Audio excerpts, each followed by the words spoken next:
ಶಿಡ್ಲಘಟ್ಟದಲ್ಲಿ RSS ಶತಮಾನೋತ್ಸವ ಪಥಸಂಚಲನ, ನೂರಾರು ಗಣ ವೇಷಧಾರಿಗಳಿಂದ ಪಥಸಂಚಲನ, ಪುಷ್ಪವೃಷ್ಟಿಯಿಂದ ಸ್ವಾಗತ. ರಾಷ್ಟ್ರೀಯ ಸ್ವಯಂ ಸೇವಕ ಸಂಘ ಆರ್ಎಸ್ಎಸ್ ಶತಮಾನೋತ್ಸವದ ಅಂಗವಾಗಿ ಶಿಡ್ಲಘಟ್ಟ ನಗರದಲ್ಲಿ ಭಾನುವಾರ ಅದ್ದೂರಿಯಾಗಿ ವಿಜಯದಶಮಿ ಪಥಸಂಚಲನ ನಡೆಯಿತು. ನಗರ ಮತ್ತು ಗ್ರಾಮಾಂತರ ಶಾಖೆಗಳ ನೂರಾರು ಗಣ ವೇಷಧಾರಿಗಳು ಶಿಸ್ತಿನಿಂದ ಪಥಸಂಚಲನದಲ್ಲಿ ಭಾಗವಹಿಸಿ ದೇಶಭಕ್ತಿ ಘೋಷಣೆಗಳೊಂದಿಗೆ ನಗರದಲ್ಲಿ ಸಂಚರಿಸಿದರು. ಪಥಸಂಚಲನವು ವಾಸವಿ ವಿದ್ಯಾಸಂಸ್ಥೆಯಿಂದ ಆರಂಭವಾಗಿ ಬಸ್ ನಿಲ್ದಾಣ, ಕೋಟೆ ವೃತ್ತ, ಮಾರಮ್ಮ ವೃತ್ತ, ಗ್ಯಾಸ್ ಕಚೇರಿ, ವೇಣುಗೋಪಾಲಸ್ವಾಮಿ ದೇವಾಲಯ, ಹುಲ್ಲೂರುಪೇಟೆ, ಹೂವಿನ ವೃತ್ತ ಸೇರಿದಂತೆ ನಗರದ ಪ್ರಮುಖ ಮಾರ್ಗಗಳ ಮೂಲಕ ಸಾಗಿತು. ಡಾಕ್ಟರ್ ಹೆಡೆಗೇವಾರ್ ಗುರೂಜಿ ಮತ್ತು ಭಾರತ ಮಾತೆಯ ಭಾವಚಿತ್ರ ಅಲಂಕರಿಸಿದ ತೆರೆದ ಜೀಪು ಪಥಸಂಚಲನದ ಮುಂಚೂಣಿಯಲ್ಲಿತ್ತು. ಸ್ವಯಂ ಸೇವಕರು ದಂಡ ಹಿಡಿದು ಶಿಸ್ತಿನಿಂದ ಹೆಜ್ಜೆ ಹಾಕಿದ ದೃಶ್ಯ ಎಲ್ಲೆಡೆ ಗಮನ ಸೆಳೆಯಿತು. ಇನ್ನು ಪಥಸಂಚಲನ ಸಾಗುತ್ತಿದ್ದಂತೆ ನಾಗರಿಕರು ಮನೆಗಳ ಮುಂಭಾಗದಿಂದ ಪುಷ್ಪವೃಷ್ಟಿ ಮಾಡಿ ಸ್ವಾಗತ ಕೋರಿದರು. ಆರ್ಎಸ್ಎಸ್ ಜಿಲ್ಲಾ ಸಂಘ ಸಂಚಾಲಕ ವೇಣುಗೋಪಾಲ್ ಅವರು ನೇತೃತ್ವದಲ್ಲಿ ಪಥಸಂಚಲನ ಯಶಸ್ವಿಯಾಗಿ ನೆರವೇರಿತು. ಪಥಸಂಚಲನದ ಬಳಿಕ ಬಿಜೆಪಿ ಸೇವಾಸೌಧ ಕಚೇರಿಯಲ್ಲಿ ನಡೆದ ಪತ್ರಿಕಾಗೋಷ್ಠಿಯಲ್ಲಿ ವಿಧಾನಸಭಾ ಪ್ರತಿಪಕ್ಷ ನಾಯಕ ಛಲವಾದಿ ನಾರಾಯಣಸ್ವಾಮಿ ಮಾತನಾಡಿ, ಆರ್ಎಸ್ಎಸ್ ನೋಂದಾಯಿತ ಸಂಘವಲ್ಲ, ಸದಸ್ಯತ್ವ ನೋಂದಣಿಯನ್ನು ಮಾಡಿಕೊಂಡಿಲ್ಲ, ದೇಣಿಗೆಯನ್ನು ಕೂಡ ಸಂಗ್ರಹಿಸುವುದಿಲ್ಲ. ದೇಶ ಪ್ರೇಮ ತೋರುವ ಸಂಘಟನೆಯನ್ನು ನಿಷೇಧಿಸಲು ಕಾಂಗ್ರೆಸ್ ಹೊರಟಿದ್ದು ವ್ಯರ್ಥ ಪ್ರಯತ್ನ ಎಂದು ಆರೋಪಿಸಿದರು. ಆರ್ಎಸ್ಎಸ್ ಅನ್ನು ನಿಷೇಧಿಸಲು ಕಾಂಗ್ರೆಸ್ ಹೊರಟ ಬಳಿಕ ಸಂಘ ಬಲ ದೇಶಾದ್ಯಂತ ಹೆಚ್ಚಾಗಿದೆ. ಇದಕ್ಕಾಗಿ ಕಾಂಗ್ರೆಸ್ ಪಕ್ಷಕ್ಕೆ ಅಭಿನಂದನೆ ಸಲ್ಲಿಸುತ್ತೇನೆ ಎಂದರು. ಕಾಂಗ್ರೆಸ್ ಸರ್ಕಾರದ ನಿಲುವಿನ ಬಗ್ಗೆ ವ್ಯಂಗ್ಯವಾಡಿದ ಅವರು, ನಮ್ಮ ಆರ್ಎಸ್ಎಸ್ ಸೇರಿದಂತೆ ಯಾವುದೇ ಸಂಘಟನೆಗಳು ಕಾನೂನು ಪ್ರಕಾರವೇ ಸಭೆ ಪಥಸಂಚಲನ ನಡೆಸುತ್ತವೆ. ಆದರೆ ಈದ್ ಮಿಲಾದ್ ಅಥವಾ ರಂಜಾನ್ ವೇಳೆ ಅನೇಕರು ಬೀದಿಗೆ ಇಳಿಯುತ್ತಾರೆ, ನಮಾಜ್ ಮಾಡುತ್ತಾರೆ, ಮೆರವಣಿಗೆ ನಡೆಸುತ್ತಾರೆ. ಅವರಿಗೆ ಅನುಮತಿ ಅಗತ್ಯವಿಲ್ಲವೇ ಎಂದು ಪ್ರಶ್ನಿಸಿದರು. ಇನ್ನು ರಾಜ್ಯದ ಸಚಿವ ಪ್ರಿಯಾಂಕ್ ಖರ್ಗೆ ಅವರ ವಿರುದ್ಧವೂ ಅವರು ತೀಕ್ಷ್ಣ ಟೀಕೆ ನಡೆಸಿದರು. ಸಂವಿಧಾನ ಮತ್ತು ದಲಿತರ ಸಮುದಾಯಗಳನ್ನು ಪ್ರಿಯಾಂಕ್ ಖರ್ಗೆ ತಮ್ಮ ಖಾಸಗಿ ಗುತ್ತಿಗೆದಾರರಂತೆ ಬಳಸುತ್ತಿದ್ದಾರೆ. ದುರಂಕಾರ ಖಾತೆ ಇದ್ದರೆ ಅವರಿಗೆ ಅದನ್ನೇ ನೀಡಬೇಕಿತ್ತು ಎಂದರು. ಇನ್ನು ಬಿಜೆಪಿ ಜಿಲ್ಲಾಧ್ಯಕ್ಷ ಸೀಕಲ್ ರಾಮಚಂದ್ರ ಗೌಡ ಅವರು ಮಾತನಾಡಿ, ಆರ್ಎಸ್ಎಸ್ ದೇಶದ ಸಂಸ್ಕೃತಿ ಮತ್ತು ರಾಷ್ಟ್ರಭಕ್ತಿಯ ಪ್ರತೀಕ.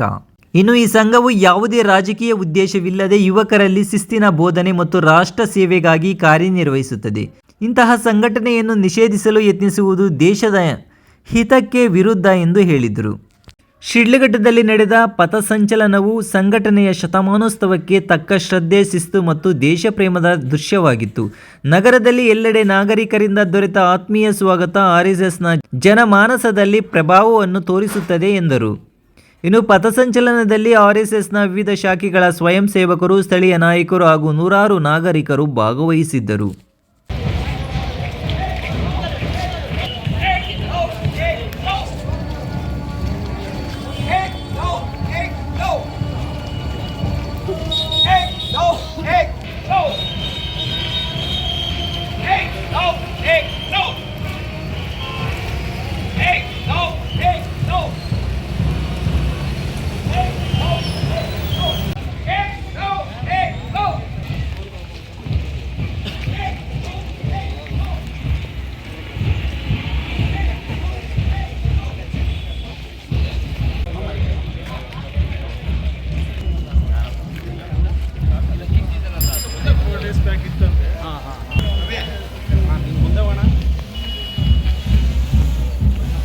ನೀವು ಇದ್ದವರು ಬಡಿ ಅಣ್ಣ, ಈ ಕಡೆ ಬನ್ನಿ, ಸ್ವಲ್ಪ ಬನ್ನಿ, ಸ್ವಲ್ಪ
ಸಂಘದ ತಂಡ ಎಲ್ಲ ತಮ್ಮನ್ನೆಲ್ಲ ಸಂಪರ್ಕ ಮಾಡುತ್ತೆ.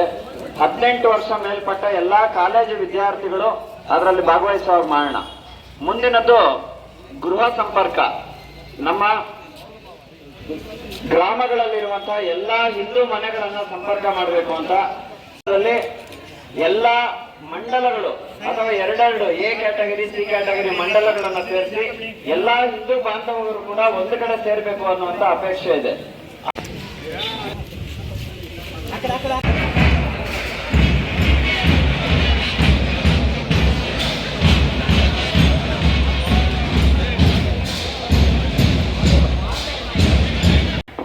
ನಾಗರಿಕ ಗೋಷ್ಠಿಗಳಿರುತ್ತೆ. ಸಮಾಜದಲ್ಲಿರುವಂತಹ ಪ್ರಮುಖರು, ವಿವಿಧ ಸಮುದಾಯಗಳು ಅಂದ್ರೆ ಅವರು ಸಕ್ಸಸ್ಫುಲ್ ಆಗಿ ಮಾಡ್ಕೊಂಡು ಬಂದಿದ್ದಾರೆ. ಆದರೆ ಇವತ್ತು ಮುಸಲ್ಮಾನರು ಎಲ್ಲರೂ ತಿಳ್ಕೋಬೇಕು, RSS ಆಗಲಿ ಯಾವುದೇ ಸಂಘಟನೆ ಆಗಲಿ ಜಾತಿನ ಹೊಡಿಬೇಕು ಅಂತಕ್ಕಂಥದ್ದನ್ನು ಗಲಭೆ ಮಾಡ್ತಕ್ಕಂಥದ್ದನ್ನು ಇವತ್ತಿಗೂ ಮಾಡಿರ್ತಕ್ಕಂಥ ಒಂದು ಉದಾಹರಣೆ ಇಲ್ಲ. ನೆಹರು ಅವರು, ಇಂದಿರಾ ಗಾಂಧಿಯವರು ಅವರೆಲ್ಲ ತಪ್ಪು ತಿಳ್ಕೊಂಡು RSSನ ಬ್ಯಾನ್ ಮಾಡಬೇಕಂತ ಮಾಡಿದರು. ಆದರೆ ಅವರೇ ಕರೆದು ವಾಪಸ್ಸು ಅನುಮತಿಯನ್ನು ಕೊಟ್ಟು ನಡ್ಕೊಂಬಂದಿರ್ತಕ್ಕಂಥದ್ದು. ಪ್ರೀತಿ, ವಿಶ್ವಾಸ, ದೇಶಭಕ್ತಿ, ತಂದೆ ತಾಯಿಗಳನ್ನ ಗೌರವಿಸ್ತಕ್ಕಂಥದ್ದು ಕಲಿಸ್ತಕ್ಕಂಥ ಸಂಸ್ಕೃತಿ RSSಲ್ಲಿ ಇರ್ತಕ್ಕಂಥದ್ದು.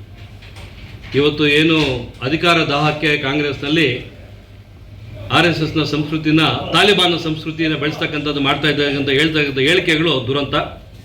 ಇವತ್ತು ಅವ್ರಿಗೆ ಗೊತ್ತಾಗ್ತಾ ಇದೆ. ಅವರು ಒಂದು ವಾರನೋ 15 ದಿವಸನೋ ಒಂದು ತಿಂಗಳು ಶಾಖೆಗೆ ಹೋಗಿ ಬಂದರೆ ಏನಿಲ್ಲದನ್ನು ಗೊತ್ತಾಗುತ್ತೆ. ಇವತ್ತು ನಮಗೆಲ್ಲ ಒಗ್ಗಟ್ಟಾಗಿ ಎಲ್ಲರೂ ಇವತ್ತು ತಾಳ್ಮೆಯಿಂದ ಏನು ಇವತ್ತು ಪಥಸಂಚಲನ 1 ಗಂಟೆಯ ಕಾಲ ಮಾಡಿರ್ತಕ್ಕಂಥದ್ದು ಸಂತೋಷ ತಂದಿದೆ. ರಾಜ್ಯ ದೇಶ ಒಗ್ಗಟ್ಟಾಗ್ತಾ ಇದೆ. ದೇಶ ಉಳಿತಕ್ಕಂಥದ್ದನ್ನು ಎಲ್ಲ ಮುನ್ಸೂಚನೆ ಇದೆ. ಹೀಗಾಗಿ ಈ ಕಾರ್ಯಕ್ರಮದಲ್ಲಿ ಪಾಲ್ಗೊಂಡಿರ್ತಕ್ಕಂಥ ಎಲ್ಲ ನಮ್ಮ ಶಿಡ್ಲಘಟ್ಟ ವಿಧಾನಸಭಾ ಕ್ಷೇತ್ರದ ಎಲ್ಲ ಮಕ್ಕಳಿಗೆ, ಯುವಕರಿಗೆ ಬಂದಿರತಕ್ಕಂಥ ಎಲ್ರಿಗೂ ಧನ್ಯವಾದವನ್ನು ತಿಳಿಸ್ತೀನಿ.